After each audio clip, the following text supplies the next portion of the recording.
In the heart of Lagos, a young girl named Emanuela moved between cars, barefoot, picking plastic bottles.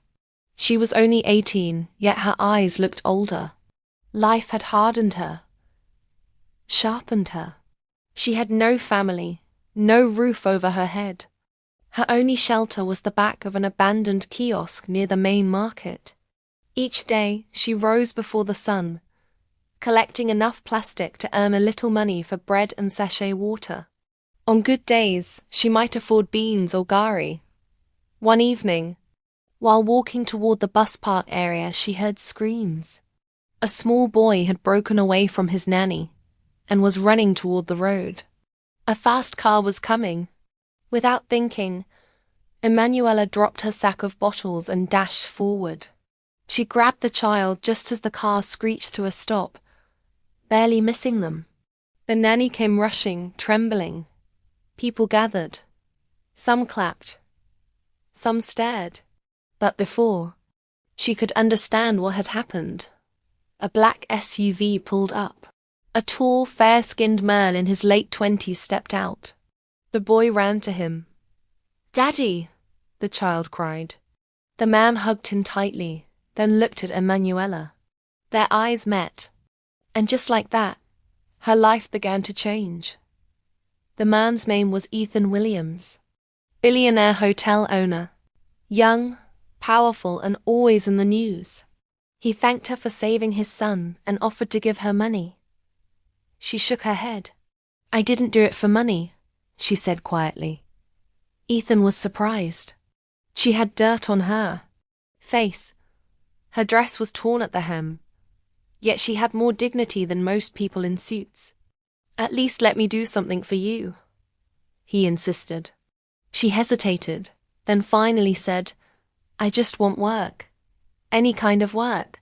That night, Emanuela was given a clean room in the staff quarters of Ethan's flagship hotel. For the first time in years, she slept on a mattress. She didn't close her eyes for hours.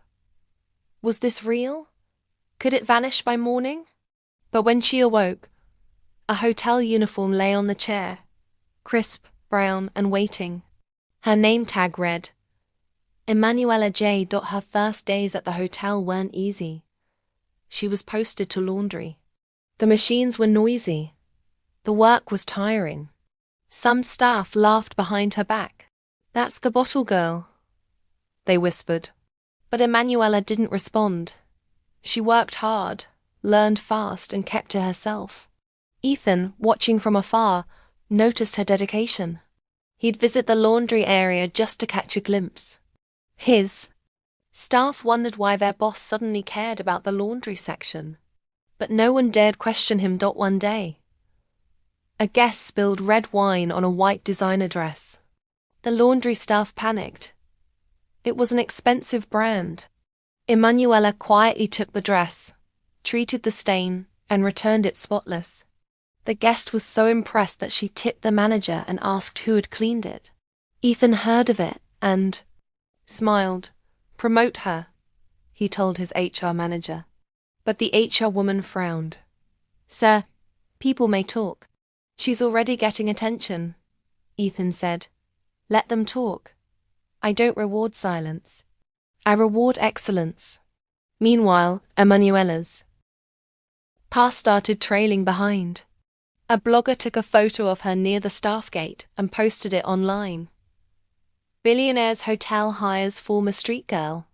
Comments poured in. Some mocked, some praised. Ethan was advised to fire her quietly. "Your reputation is at stake," a board member warned. But Ethan remained firm. "She stays," he said. One evening, Emanuela walked past the hotel lobby. Ethan, seated at the far end, waved her over. She hesitated, then walked slowly to him. "How's the job treating you?" he asked. She smiled shyly. "It's tough, but I'm tougher." Ethan laughed. "I like that." Then he added, "Ignore the noise. You deserve this." Her eyes glistened, but she blinked quickly. She wouldn't cry in front of him. Not now. Not yet. Trouble started brewing inside the hotel. Some senior staff didn't like how close Ethan seemed to Emanuela. Chloe, the front desk supervisor, was especially angry. She had worked there for 4 years and never had one conversation with the boss. But now a former street girl was getting attention. It didn't sit well. Chloe began spreading rumors, saying Emanuela was using her looks to climb. Some staff listened, others stayed silent. But Emanuela noticed the cold stares, the quiet whispers. She cried in the laundry room one afternoon. Ethan found her. There. He sat beside her. "Who did this to you?" he asked. She shook her head. "It doesn't matter. I'm used to it." Ethan leaned forward. "No, you shouldn't be. And I won't allow it here." The next morning, a memo went out. All staff are to treat each other with respect. Harassment or bullying will result in immediate dismissal. Chloe was warned. And Emanuela? She stood a little taller that day. Back in the boardroom, Ethan faced new pressure. Investors were asking questions. "Is it true a homeless girl is working in your hotel?" one asked during a video call. "Yes," Ethan replied calmly. "And she's the best hire we've made this year." Some clapped. Some frowned.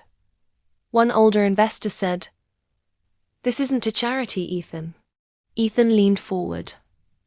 "No, it's a business. And good businesses recognize value. Emanuela is valuable." That weekend, Ethan took his son, Liam, to the beach. Emanuela was invited too, not as staff but as a guest. She wore a simple blue dress and sandals. Her hair was packed neatly. Liam ran to her and held her hand. "I missed you," he said. Ethan watched quietly. She wasn't just brave. She was kind, patient, and strong. That evening, as the sun set, Ethan turned to her and said, "You've changed this house more than you know." When a wealthy guest lost her diamond bracelet, chaos broke out in the hotel. The security team was summoned. Rooms were searched. Staff were questioned. Emanuela was called into the office. "You were near the lobby that night," the head of security said. Her heart pounded. "I didn't take anything," she whispered. But no one believed her. Until CCTV footage came in. A cleaner had pocketed the bracelet and hidden it in the flower vase. Emanuela was innocent. But the experience shook her. Later that evening, Ethan came to her room. "I'm sorry," he said. "This shouldn't have happened." She nodded slowly. "It's okay, I've been accused of worse." Ethan paused. "Still, it's not right." Then he added, "You deserve better." And from that night on, Emanuela's name became a quiet force in the hotel. Guests began requesting her. Staff began respecting her. And Ethan? He began to feel something deeper. Ethan sat in his office one night, staring at Emanuela's employee file. She had no formal education past JSS 3. No next of kin. No address. Just one line written on the background. Unknown. He leaned back, confused. Who was she?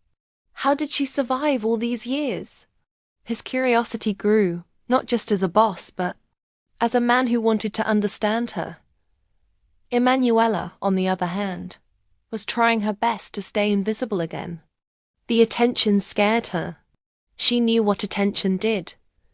It brought envy, lies, and danger. So, she focused on her work, cleaned faster, folded sharper, smiled less. But it was too late. She was already a story people couldn't stop telling. One rainy evening, while walking past the staff exit, she saw a familiar face standing by the gate. Her eyes widened. It was Timothy, her father's former driver. She hadn't seen him in nearly 10 years. He looked older, thinner. "Ella?" he said. She froze. "Uncle Tim?" They hugged briefly. He had tears in his eyes. "I thought you died," he said. She nodded slowly. "I almost did." Timothy told her what happened after her father's death. How their house was burnt. How no one came to help. How he searched for her for months, but she had vanished.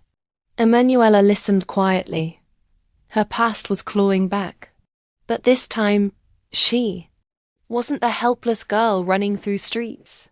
She was standing in a billionaire's hotel, wearing a name tag. And this time, she was going to fight back. The truth was, Emanuela's father, Matthew James, was once a respected accountant in the same hotel group. He was loyal, honest, too honest. One year, millions went missing from the company account. Matthew discovered it and reported it. Days later, he was accused of being the thief. He was arrested, disgraced, and then killed in a mysterious fire that destroyed their home. Emanuela had been the only survivor. She had escaped through the back door, barefoot, screaming. Since then, she had hidden her real name, calling herself only Ella. But now that Timothy had returned, she knew the truth couldn't stay buried anymore. Not when the same company her father once worked for, the same company that ruined them, was now giving her a second chance. That night, she wrote her full name on a piece of paper and stared at it for a long time. Emanuela James. Ethan noticed she was quieter than usual. One day, he called her into his office. "You've been distant," he said.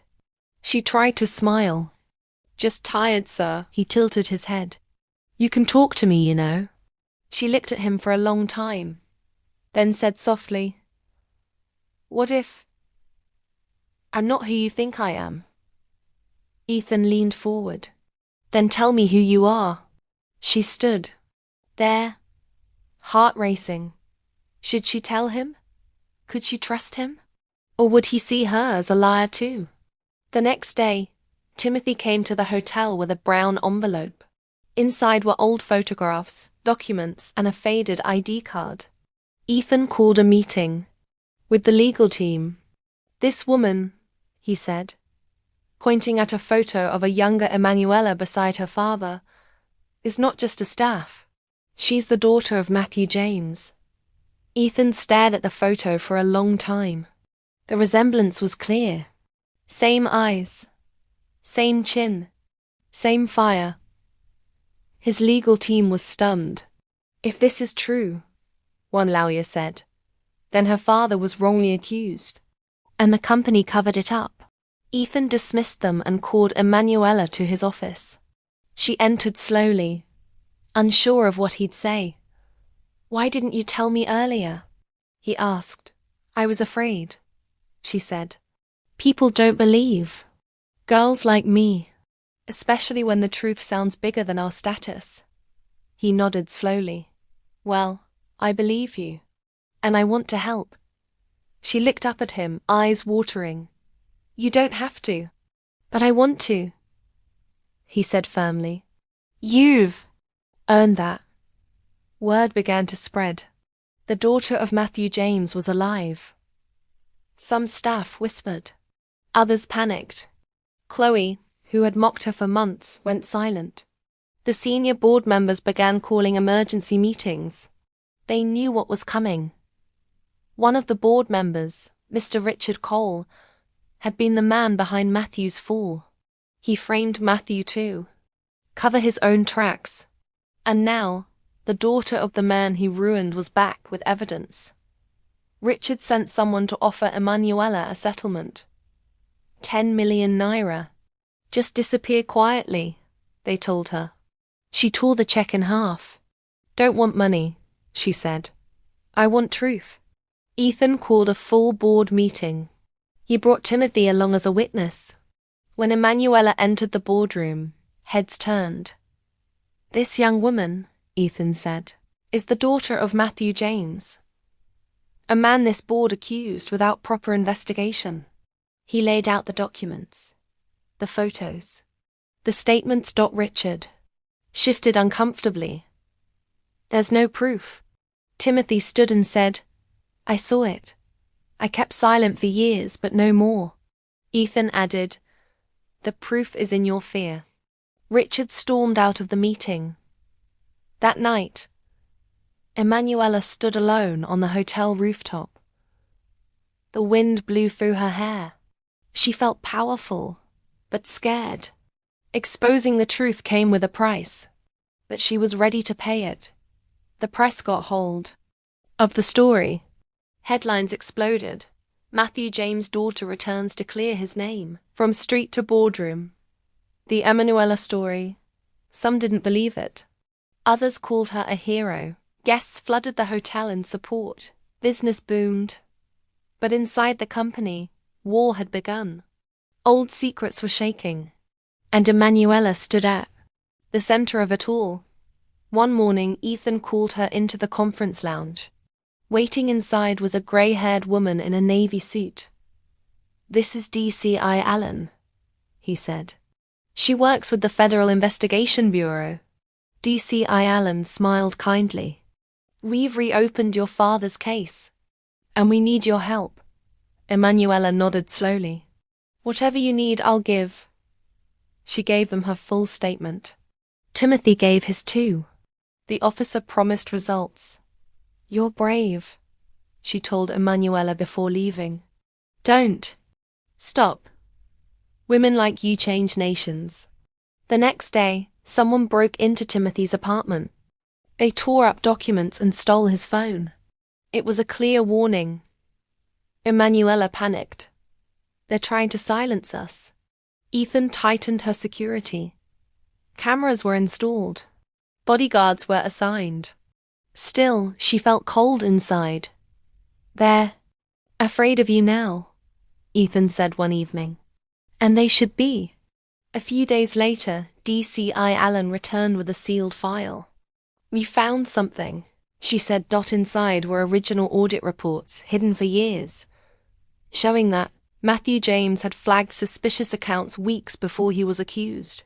Those accounts were tied to Richard Cole. This proves he was set up. Her father's name would finally be cleared.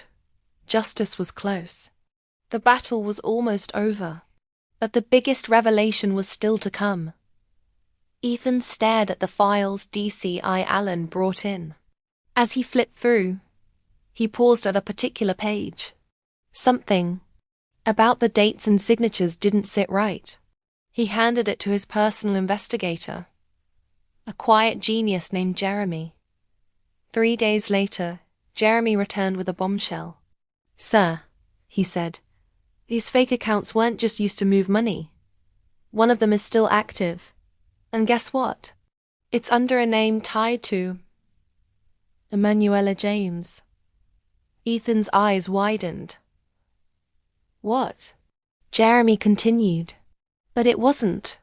It was created 2 weeks after her father's death, using her name to hide the remaining stolen funds. Whoever did it wanted to bury the crime under her identity. Ethan clenched his jaw. So they tried to destroy the father and set up the daughter to fall next. That evening, Emanuela was called into his office. They used your name, Ethan said gently, but we'll clear it. She didn't cry. She only nodded. They wanted me to stay in the gutter, but now I'll rise even higher. Meanwhile, Richard Cole had gone quiet.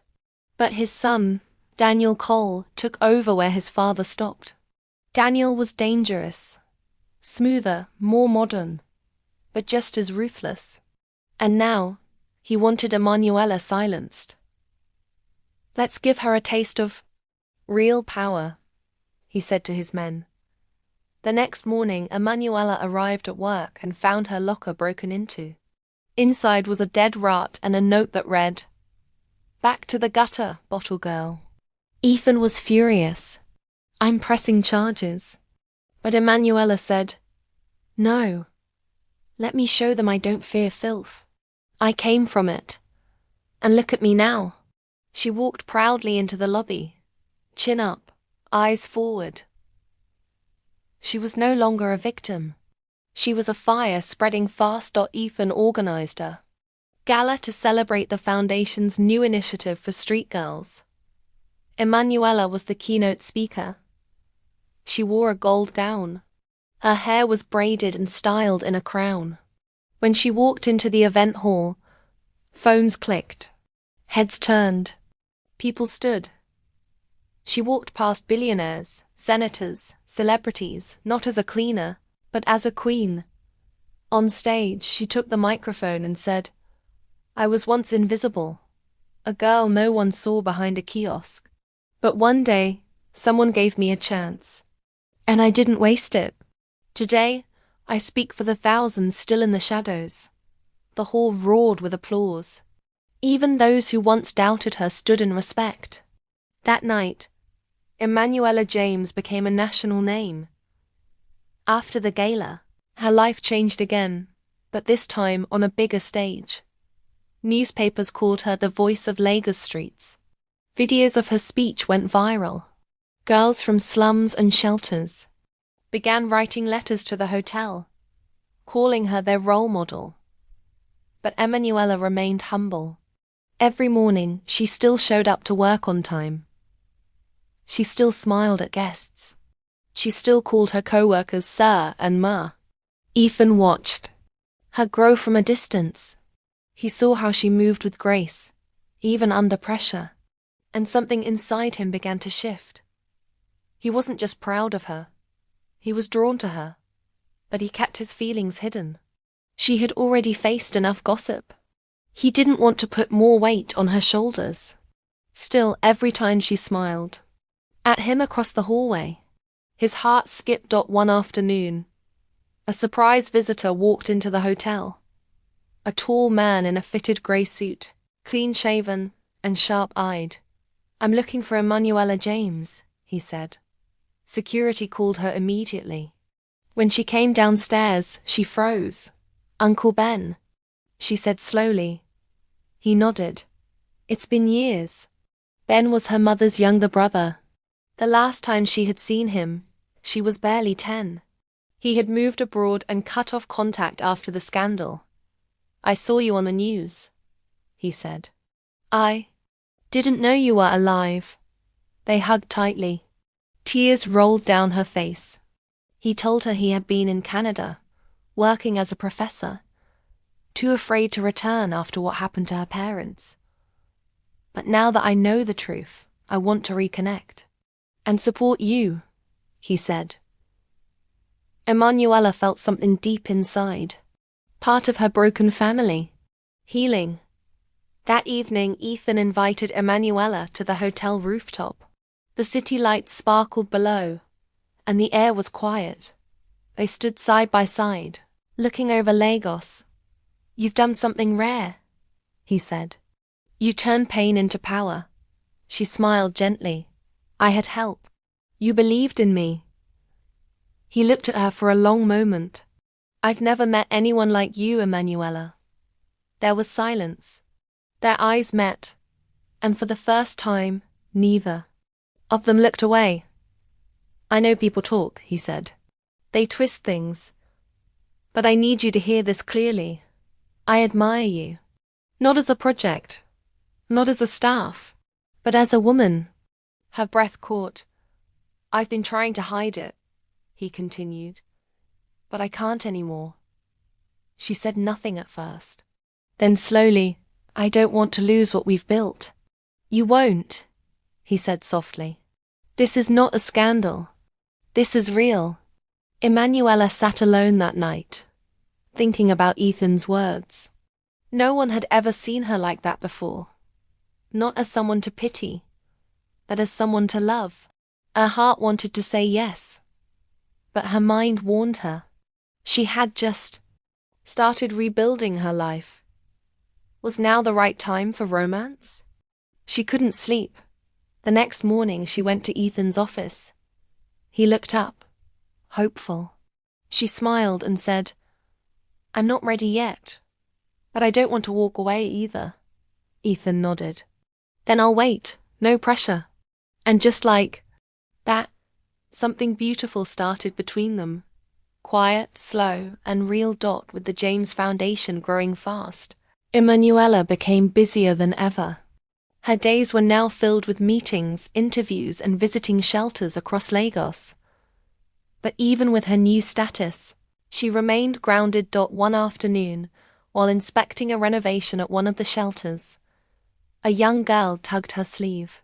"Auntie, Ella," the girl whispered, "are you really the girl from the street?" Emanuela knelt and smiled. "Yes, I was. And now, you will never have to be." The girl hugged her tightly, and Emanuela fought back tears.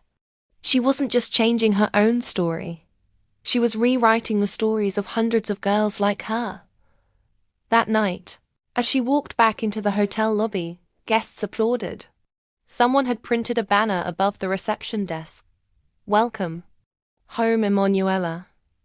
Lagos is proud of you."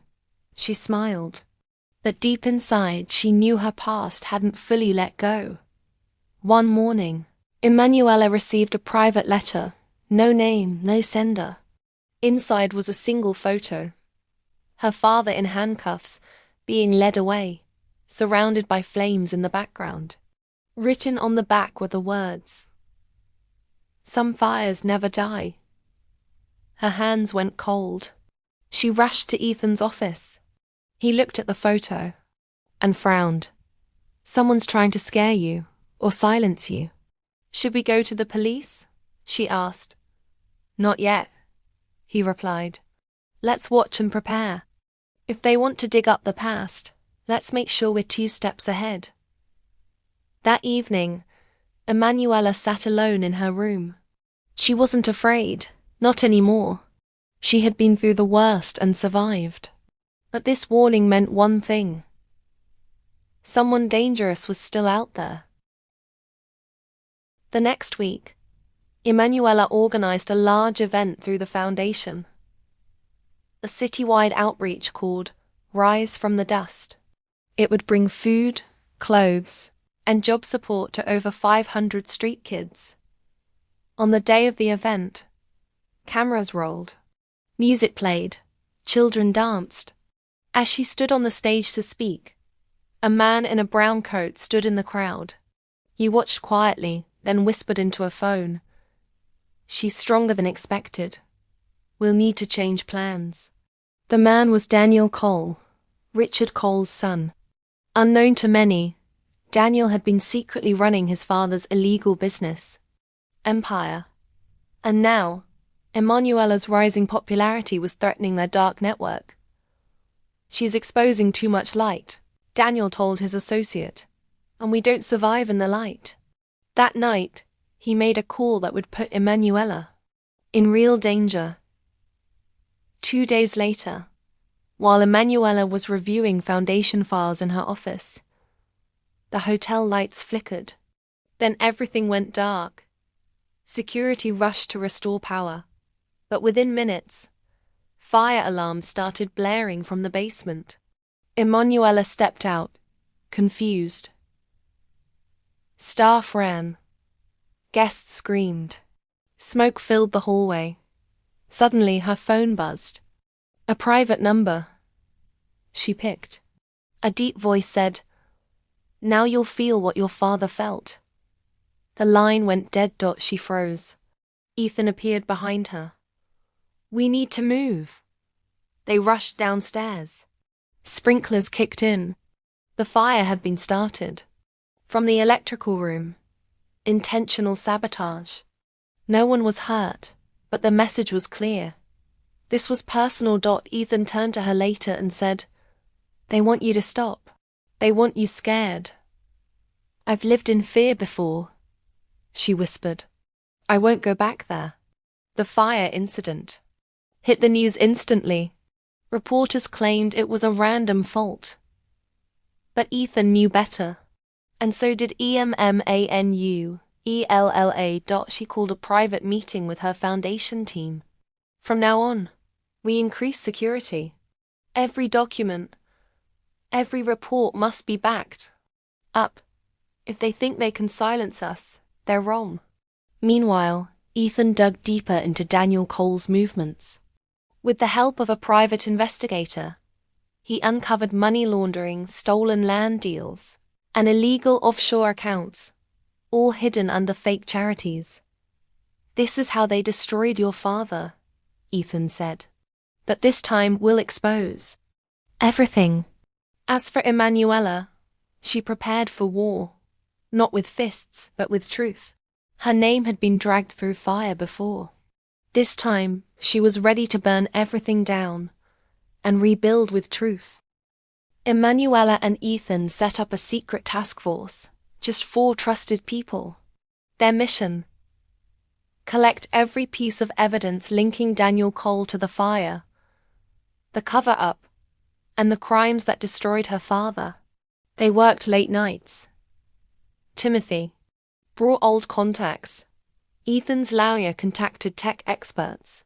Emanuela visited the original site of the fire that killed her parents, now a dusty, half-built shopping plaza. As she stood in the ashes, she whispered, "You tried to erase US, but we're still standing." That same week, Daniel made a public speech, pretending to support the James Foundation. His fake smile was all over TV. But what he didn't know was that Ethan had already traced one of his fake charity accounts to the same burner account used years ago, the one tied to her father's case. This time, there would be no running. Ethan arranged a secret meeting with a top federal official. Emanuela attended too, dressed in a smart black suit, her braids packed neatly. She showed them the files, the voice recordings, the photos, and the traced accounts.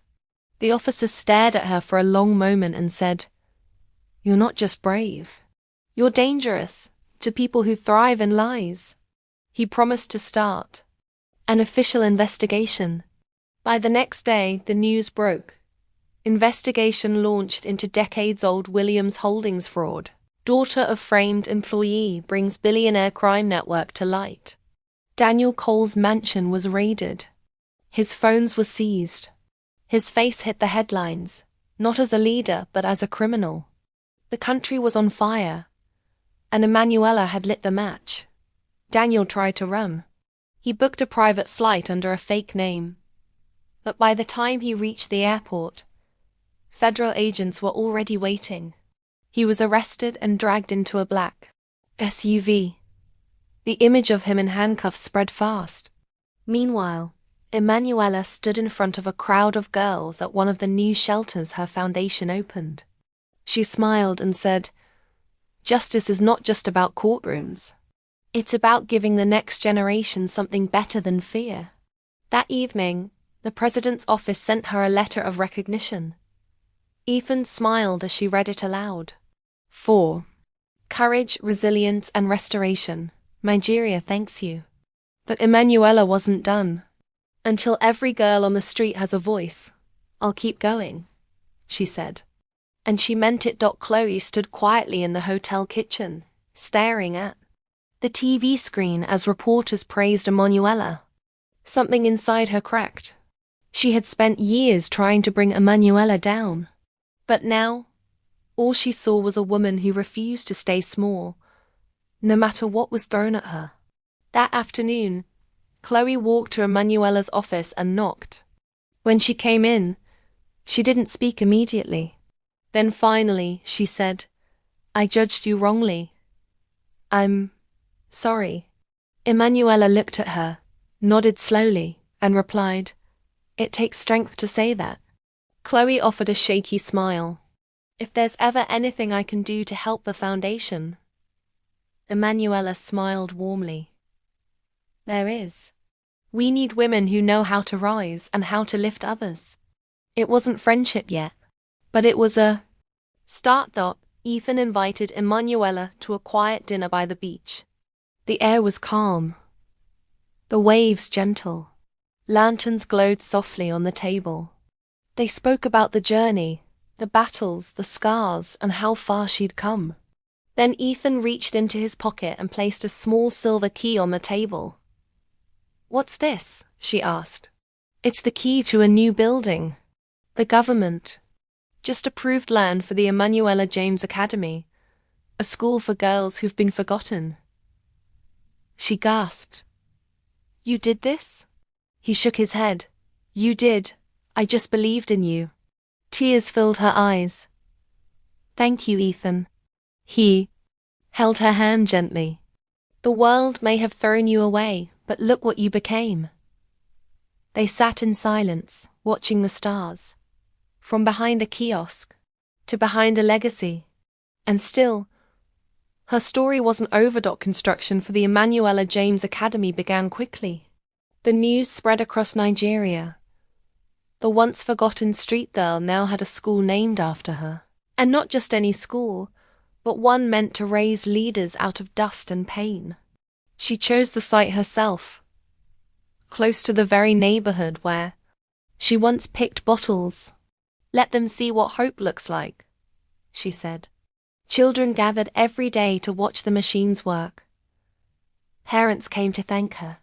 One woman wept as she said, "My daughter has been skipping school because of shame. Now she wants to become like you." But while her name rose, not everyone was happy. Daniel's associates, though scattered, still had connections. One of them sent her a final message written in red ink on a mirror at the hotel spa. "Your father's sins were only the beginning. Yours will be louder." Ethan tightened her security. The foundation building was swept daily. Her phone was monitored. But Emanuela refused to let fear slow her down. One evening, she walked into the half-completed academy site and stood alone in the middle of the open space. She closed her eyes and whispered, "I'm not afraid. You took everything from me, but I found more." A young boy, about 10 years old, walked up to her, holding a broom. "Auntie," he said, "can I help clean this place?" She smiled and nodded. "Of course. One day you'll sit in this classroom." He didn't know who she was, but his heart recognized light. Back at the hotel, Ethan watched her from his office window. She wasn't just a woman anymore. She had become a movement. One morning, Emanuela received a phone call from Canada. Her Uncle Ben had pulled some strings and found old court documents that had never been filed. Documents showing that Matthew James, her father, had once been offered a bribe to keep silent. And he refused. "I'm sending them to you," Ben said. "The world needs to know who really was."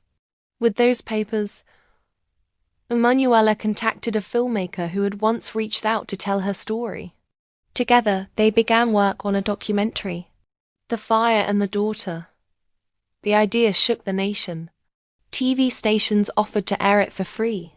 Survivors of injustice came forward. Emanuela realized this wasn't just about her family. This was about truth breaking through silence everywhere. She was no longer just Emanuela James. She had become the voice of the forgotten. Months passed. The Emanuela James Academy opened its doors with 200 students, all girls from the streets, broken homes, or poor villages. The classrooms were painted in bright colors. The walls had quotes like, "You are not what happened to you. You are what you become after." On the first day, Emanuela walked the halls personally, greeting every girl by name. Many of them stared at her like a dream. Some called her auntie. Others whispered, "That's her." One little girl hugged her tightly and said, "You look like the woman I see when I pray." Emanuela's heart melted. That night, she stood outside the school gate, staring up at the sign. EJA, more than a school, a second chance. And for the first time in her life, she felt full. Ethan continued to support her foundation quietly. But it was clear to both of them now. Their bond was no longer just professional. One night on the hotel rooftop, the same place where they had once spoken their truths, Ethan brought out a small velvet box. "I don't want to own you," he said. "I want to walk beside you." He opened the box. Inside was a simple gold ring. "Will you let me love you openly?" Emanuela didn't cry this time. She smiled, took the ring and whispered, "Yes." It wasn't the ring that made her say yes. It was the journey, the scars, the fire, the rising. Because if anyone had earned love, it was her. Their engagement stirred the nation. Some praised it, some judged it, but most were just inspired. From rock bottom to royalty, street girl to billionaire bride, Ethan Williams engaged to Emanuela James, a modern love story. But Emanuela didn't let it distract her. She continued visiting schools, managing the foundation, and launching her newest program, Girls Who Lead. One of her speeches went viral. She stood on a school field and said, "I didn't get here because someone lifted me. I got here because someone believed I could stand." Her message was clear. You didn't have to be born rich to become great. All you needed was one open door, and the courage to walk through it. The wedding was small but beautiful, held in a garden, surrounded by friends, street children, foundation girls, and a few trusted guests. She wore an ivory gown. Ethan wore a dark blue suit. There was no choir, no celebrities, just truth, peace, and joy. As they exchanged vows, Ethan said, "You made me believe in more than money. You taught me the meaning of dignity." And Emanuela replied, "You didn't save me. You gave me the space to save myself." After the kiss, a cheer erupted. Even Chloe cried. As they danced under the fairy lights, Timothy leaned against a tree, smiling proudly. Some stories start with riches, some start with pain. But this one started behind a kiosk and ended in a kingdom built from ashes. Years later, a young journalist sat across from Emanuela in a cozy studio. She was now a national icon, founder, leader, wife, and soon-to-be mother. The journalist asked, "If you could say one thing to the girl you were years ago, what would it be?" Emanuela smiled gently and said, "Don't be ashamed of the dirt you came from. Flowers grow there." The camera zoomed in as she added, "To every girl out there, you are not trash. You are treasure waiting to be discovered. And if the world can't see it yet, keep shining until it has." No choice. And with that, the interview ended. The lights dimmed. The camera clicked off. And her story, the girl behind the kiosk, became a legend.